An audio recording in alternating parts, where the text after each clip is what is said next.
Every day someone tries to rent space in your head for free. A critic who drains you, a manipulator who twists your words, a friend who hands you gasoline and loves to watch the fire. But what if you could walk through all of that noise untouched? 2,000 years ago, Marcus Aurelius wrote, "You have power over your mind, not outside events." That single line became his shield, and it can be yours too. Stoicism is not about being emotionless. It is about being precise, being aimed. Marcus trained himself to separate what he controlled from what he didn't. People's opinions and behavior. Outside, his attention, choices, and standards. Inside. And that's where freedom lives. In this journey, we will face 6 real-world challenges, the very people who pull you off course. And for each one, I will give you a Stoic principle, a one-line mantra, and a practical script you can use today. By the end, you will carry your own inner fortress, calm, firm, and kind, no matter what storm surrounds you. Challenge 1, the drama instigator. Have you ever noticed how some people live as if life were a stage play and every day is another episode of chaos?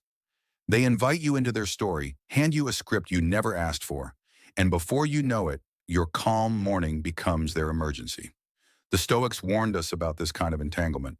Marcus Aurelius himself once wrote, "You have power over your mind, not outside events. Realize this, and you will find strength." The drama instigator wants you to forget this truth, but today we're going to reclaim it. The drama instigator isn't just having a bad day. For them, drama is a lifestyle. Psychology research shows that people who are highly emotionally reactive experience up to 30% higher daily cortisol levels than average. In other words, they're addicted to stress chemistry. And here's the trap: they want you to share it.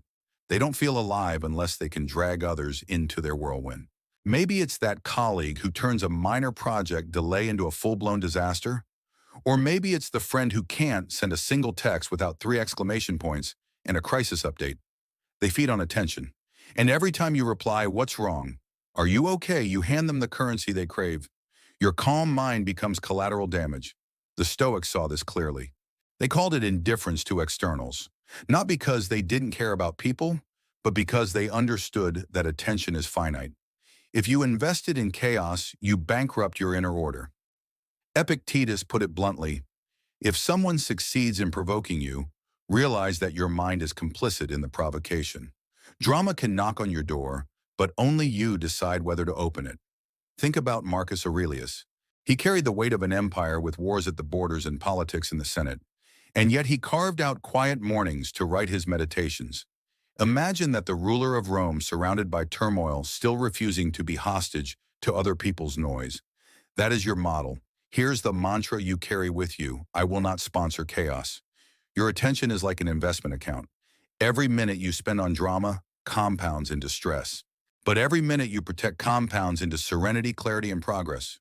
So what does this look like in practice? Let's talk scripts.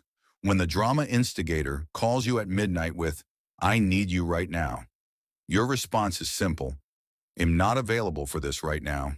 Hope it works out." That's not cruel, it's clean. When they send you a wall of text about how bad everything is, your reply can be, "I hear you.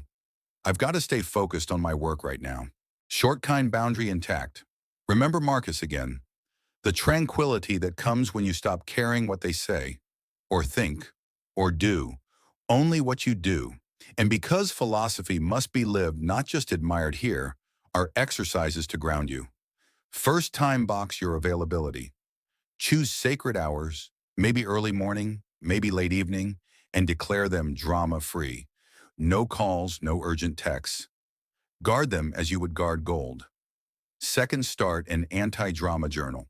Each night, write one line. Where did I allow someone else's storm into my sky today? Then add one more. How will I refuse tomorrow? Small reflections with big returns. Third, try the Drama Detox Challenge.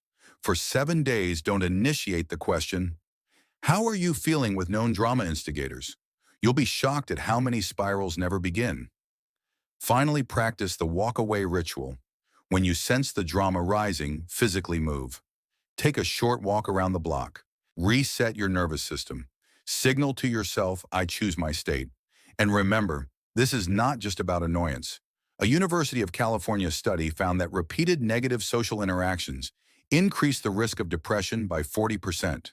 That's neurological wear and tear. Ignoring drama isn't selfish. It's mental hygiene. Let's bring this alive with a story. Picture Marcus Aurelius at dawn sitting in his tent on the frozen Danube frontier. Outside, soldiers quarrel, generals argue, and envoys bring urgent reports. Yet Marcus sits alone with his journal writing lines like, "You have power over your mind." He invests his clearest hours inward. He knows that if he begins his day tangled in others' noise, he will lose the empire within. Now ask yourself, where is your empire? Your work, your health, your family. Who gets your dawn, your first clearest hours? If the answer is the drama instigator, then today is the day you reclaim it. So remember, the drama instigator thrives only if you play your role in their theater. Step off the stage, close the curtain, carry your mantra, "I will not sponsor chaos," because every boundary you set is not rejection, it is declaration. You are saying, "My time is precious. My mind is sovereign. My calm is not for rent." If this first challenge resonates with you, subscribe now to Making Life Better. Comment below with the script you'll practice this week and share this with a friend who always gets pulled into drama. And get ready next, we'll face the second challenge, the bottomless pleaser loop, and discover why saying no is sometimes the highest form of self-respect. Stay steady, stay firm, stay true. The Stoic way. Challenge 2. The bottomless pleaser loop. Have you ever caught yourself saying yes before you even thought about it? Maybe you agreed to stay late at work even though you were already exhausted. Or you said yes to a friend's request even though your own plans mattered more. And afterward you felt drained, unappreciated, maybe even invisible. That is the trap of the bottomless pleaser loop, where your worth feels tied to keeping others satisfied, even when it costs your own peace. The Stoics knew this temptation well. Marcus Aurelius reminded himself, "It is not that we have a short time to live, but that we waste much of it." Every unnecessary yes is time wasted, not stolen by others, but freely given away by us. Today we're going to learn how to break the loop. On the surface, people-pleasing feels noble. You tell yourself, "If I never disappoint anyone, I'll be loved." But reality tells a different story. Research by psychologist Harriet Breaker showed that chronic people-pleasers report up to 35% higher anxiety and lower self-esteem compared to others. Why? Because approval never lasts. The person you're trying to please will always have a new demand, a higher expectation, another reason your sacrifice wasn't enough. And here's the tragedy: in trying to be liked, you often become less respected. You train others to see you not as an equal, but as a resource. You think you're buying love. In truth, you're selling your freedom. The Stoics saw this clearly. They preached self-respect as the cornerstone of character. Epictetus said, "If you wish to be loved, love yourself first." And Marcus wrote, "Respect yourself enough to avoid the approval of the unwise." But a pleaser forgets this. They confuse kindness with compliance, love with obedience. Stoicism teaches that virtue living according to reason is the highest good. And virtue never asks you to betray your own conscience. To say no when needed is not selfish. It is rational, honest, and deeply stoic. Here's the mantra to carry with you: a no protects a higher yes. Every time you decline something unworthy, you protect the sacred yes, your health, your purpose, your family, your integrity. Think of it like pruning a tree. Without pruning, branches grow weak and tangled. Saying no is pruning your life for strength. But philosophy must be practiced, not just admired. So here are some simple scripts that save you. When your colleague tries to pile another task on your desk, say, "Thanks for thinking of me, but I'm not able to take this on." When a friend pressures you for yet another favor you don't have energy for, try, "I'd love to help, but I need to focus on my own priorities right now." Notice no excuses, no apologies. Just clarity. Marcus would approve, say what you mean, and let the rest be silence. And now a few exercises to strengthen this muscle. First, the pause practice. For the next week, every time someone asks something of you, pause for 3 breaths before answering. This tiny gap creates freedom space between impulse and choice. Second, the duty list. Each morning, write down your top 3 duties, the things most aligned with your values and goals. Before saying yes to any request, ask, "Does this serve one of my 3 duties?" If not, the answer is no. Third, try mirror rehearsal. Stand in front of a mirror and practice saying no out loud in a calm, steady voice. Add variations. No thank you. That's not possible. That won't work for me. The goal is to make the word feel natural, not fearful. And finally, journaling reflection. Each night write, where did I betray myself by saying yes when I meant no? Then add one small step to correct it tomorrow. Why does this matter so much? Because people-pleasing doesn't just cost energy, it can destroy well-being. A Harvard Business Review survey found that 50% of employees who consistently overcommit end up burned out within 2 years. People-pleasing isn't generosity. It's a slow surrender of vitality. Protecting your boundaries isn't selfish. It's survival. Let's bring this alive with a story.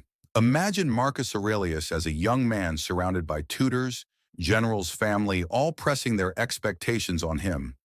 Some wanted him to be a ruthless warrior, others a shrewd politician. Many wanted favors. He once wrote, "It never ceases to amaze me we all love ourselves more than other people, but care more about their opinion than our own." Marcus learned to accept disappointment, even disapproval, as the price of staying true to his compass.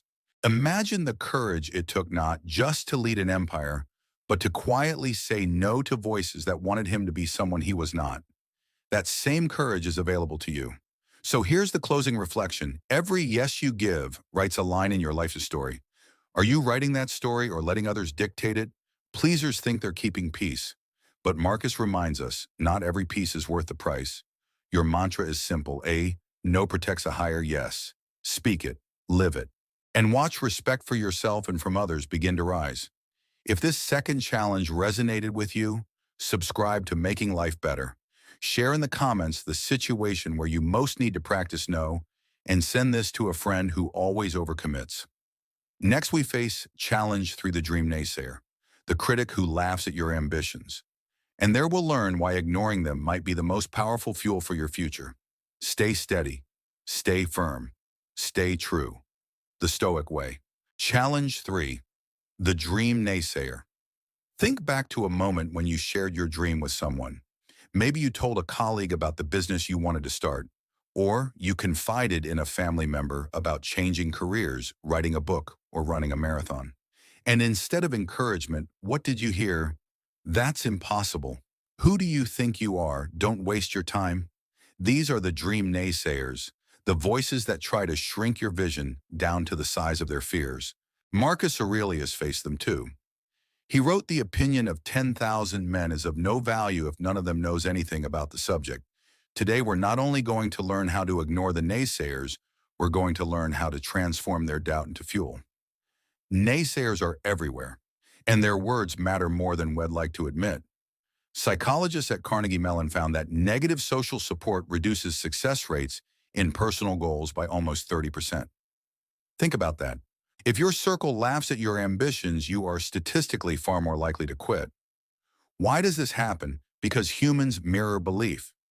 When others doubt you, you unconsciously begin to doubt yourself. The danger isn't their words, it's letting their judgments become your reality. The Stoics remind us what others believe is none of our concern. Epictetus said, "If anyone tells you that a certain person speaks ill of you, do not make excuses but answer. He was ignorant of my other faults, else he would not have mentioned these alone." In other words, if critics point at flaws, let them. Their judgment is incomplete at best, irrelevant at worst. You are defined not by their words but by your actions. And Marcus Aurelius was even more direct. It is not death that a man should fear, but he should fear never beginning to live. The naysayers' problem is that they fear beginning. But you must begin anyway. Here is your mantra. I choose what this means. When someone says, "That's impossible," you translate, "That's impossible for them, not for me."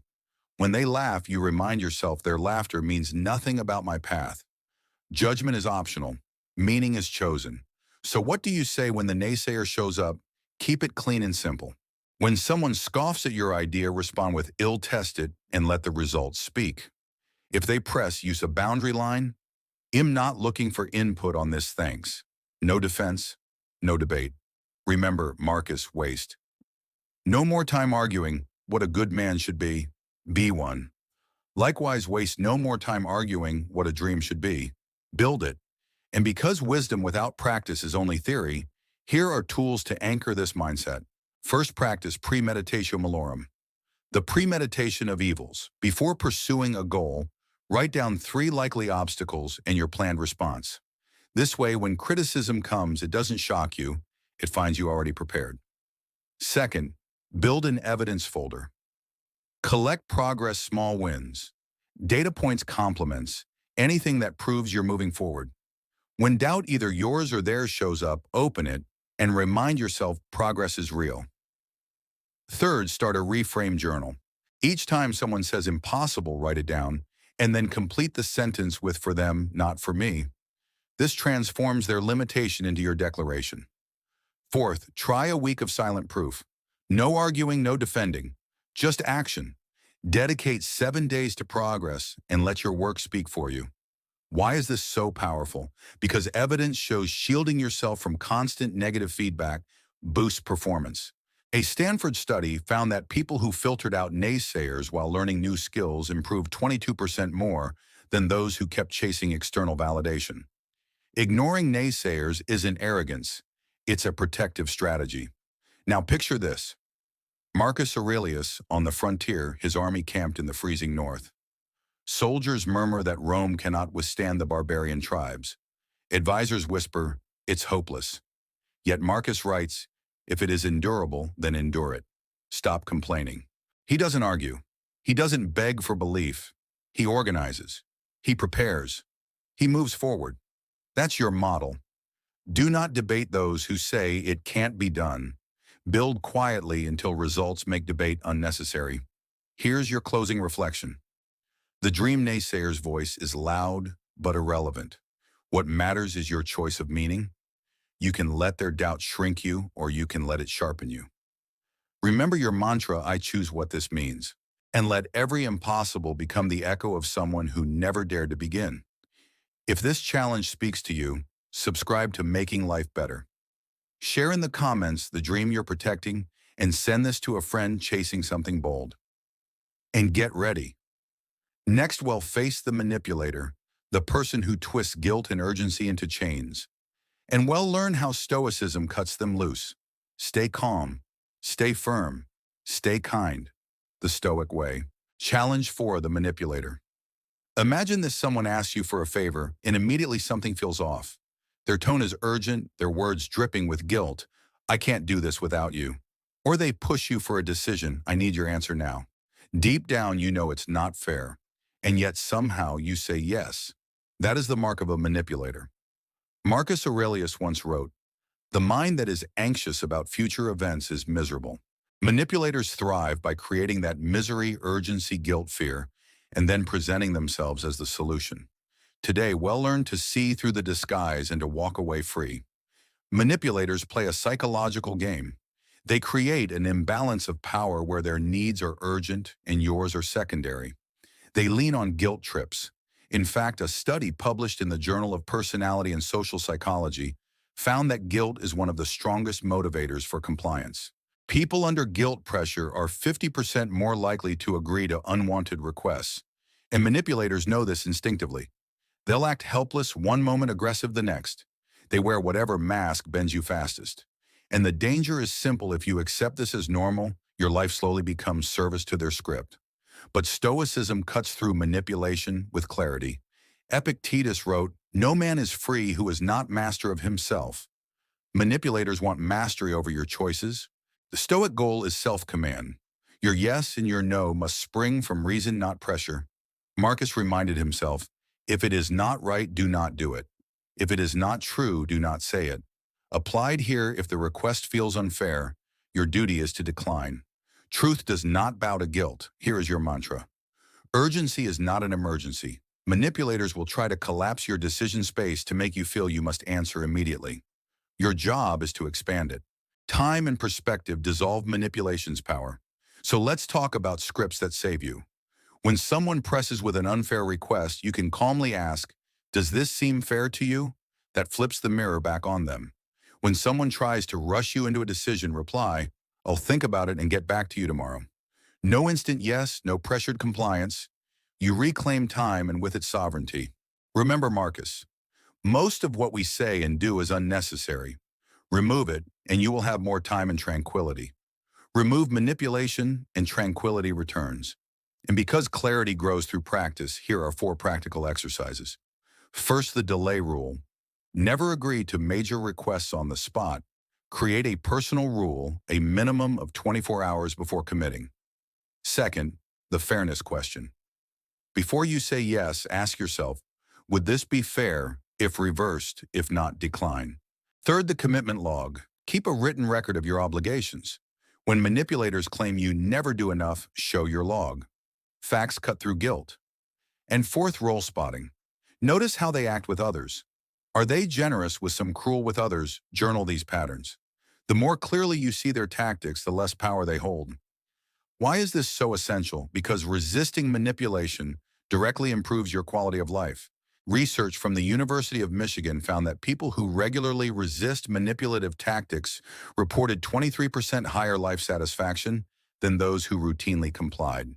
Saying no isn't just defense. It's the foundation of freedom. Now let's bring this to life with a story. Picture Marcus Aurelius holding absolute authority. Generals, senators, citizens all pressed him for quick decrees.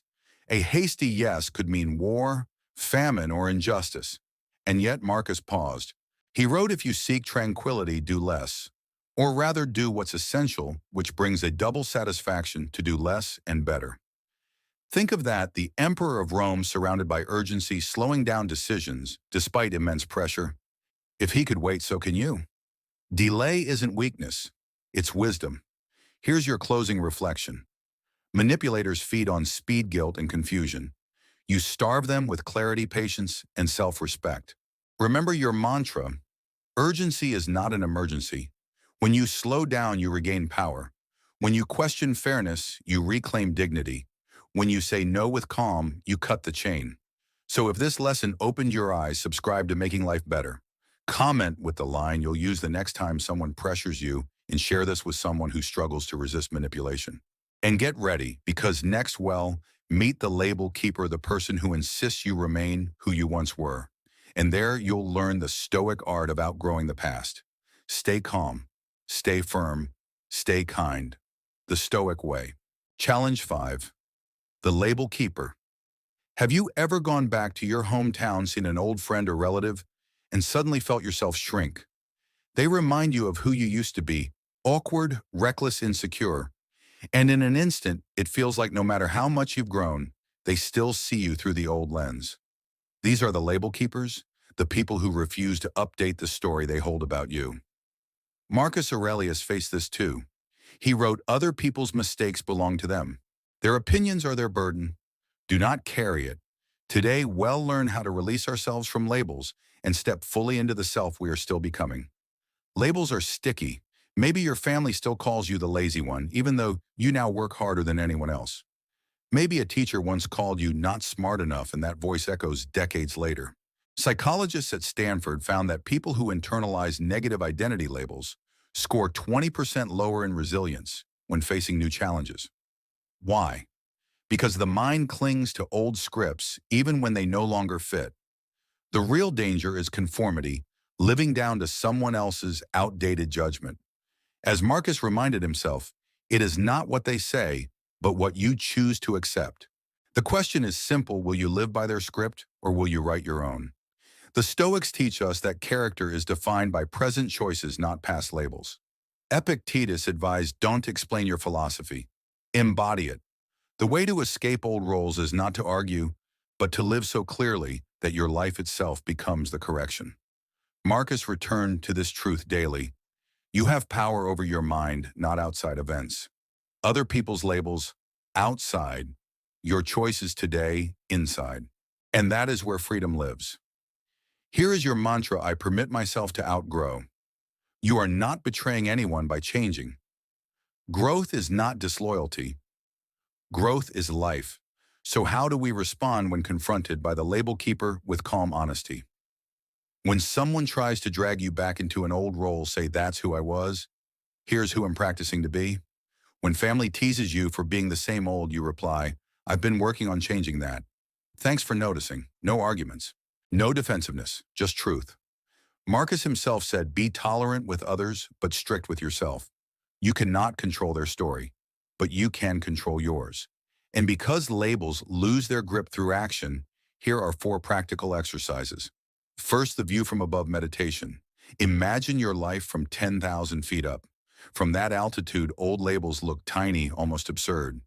Write down how your story expands beyond those names. Second, conduct an identity audit. List the labels others have placed on you. Circle the ones that no longer serve. Then write a replacement identity statement. I am. This is not wishful thinking. It's conscious authorship. Third, try new role rehearsal. Each morning, visualize yourself living the new identity. If your old label was unreliable, picture yourself showing up early, steady, consistent. See it, then live it. And fourth, build microproof. Choose one small action each day that embodies your new role. Over time, consistent evidence silences even the loudest labels. Why does this matter so much? Because research published in the Journal of Personality found that adults who consciously rejected outdated family labels reported life satisfaction 18% higher than those who unconsciously lived under them. Ignoring labels isn't rebellion, it's psychological health. Let's bring this alive with a story. Marcus Aurelius was given many labels. Some said he was too soft for war. Others claimed he was too philosophical for politics. Still others mocked him as too gentle to rule an empire. Yet Marcus chose to embody both roles at once, warrior and philosopher. He refused to be trapped in any one box. He wrote, "Be like the rock against which the waves break, but it stands firm." He allowed himself to outgrow every label even those Rome tried to force upon him. And so here is your closing reflection. The label keeper's voice may sound familiar, even affectionate, but it is still a cage. Remember your mantra, I permit myself to outgrow. You owe no loyalty to outdated versions of yourself. The Stoic path is not to hate the label, nor to fight it. It is to live daily proof that you have moved beyond it. Let others cling to their story. You are writing a new one. If this message resonates with you, subscribe to Making Life Better. Comment below with one label you are ready to outgrow and share this with someone who needs the reminder that growth is allowed. And prepare for the final challenge, the unforgiving historian, the one who chains you to past mistakes. There you will learn the Stoic art of forgiving yourself and moving forward with courage. Stay calm, stay firm, stay kind. The Stoic way. Challenge 6, the unforgiving historian. We've all made mistakes. Words we wish we hadn't spoken. Choices we regret. But imagine someone who never lets you move past them. Every conversation circles back to your failures. Every step forward is chained to an old version of you. This is the unforgiving historian, the one who keeps you trapped in yesterday's errors. Marcus Aurelius knew this weight. He wrote, when you arise in the morning, think of what a privilege it is to be alive, to breathe, to think, to enjoy, to love. The past is gone. The gift is today. So let's learn how to ignore those who cannot forgive, and more importantly, how to forgive ourselves. The unforgiving historian works like a judge who never adjourns the trial. They hold your mistakes like evidence in court. Psychologists at Duke University found that people who ruminate on past errors experience 31% higher levels of stress hormones compared to those who forgive and move on. But here's the truth: refusing to let go of someone else's past is their mistake. Refusing to let go of your own, that's yours. Marcus reminds us what stands in the way becomes the way. Your errors, once acknowledged, can become stepping stones, unless you let someone else turn them into shackles. The Stoics saw mistakes not as prisons, but as teachers. Epictetus wrote, no man is free who is not master of himself. And mastery doesn't come from endless self-punishment. It comes from noticing, correcting, and continuing. Marcus himself practiced this rhythm every night. He would audit his day, where he lost his temper, where he judged too harshly. But he didn't wallow. He observed, he adjusted, and then he moved forward. This is the Stoic rhythm: notice, improve, release. You are not your past. You are your practice today. Here is your mantra: I correct, I continue. Not I deny, not I collapse. You correct what you can, and then you move. The wheel of life turns forward, never backward. So what do you say when someone insists on chaining you to your past? If confronted, respond calmly: I've made amends and changed my behavior. I'm moving forward. And if they still cling to blame, if you can't let this go, it'll love you from a distance. Marcus put it well. The best revenge is not to be like your enemy. If they cling to judgment, do not cling back. Rise above. And because forgiveness must be practiced, not just preached, here are tools for daily use. First, the forgive yourself ritual. Write down a past mistake on paper. Beneath it, write 3 lessons you learned. Then tear or burn the paper. Keep only the lessons. Second, a daily audit. Each night, ask yourself 3 questions. What did I do well? What could I improve? What will I try tomorrow?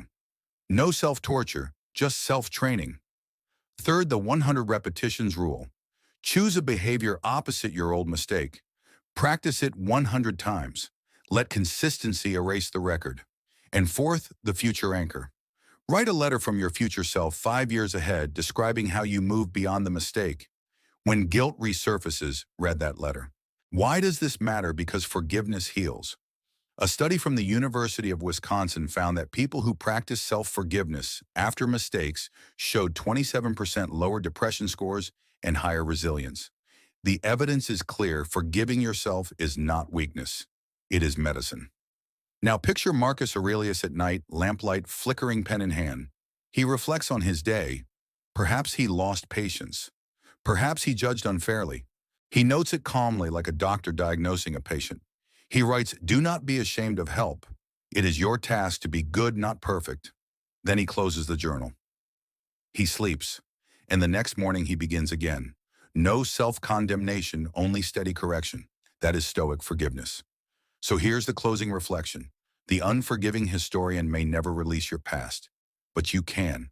Remember your mantra, I correct, I continue. The past cannot be changed, but today can be lived. You are not defined by yesterday's errors, but by today's effort. Let your habits become your apology. Let your growth become your shield. And so if this final challenge gives you strength, subscribe to Making Life Better.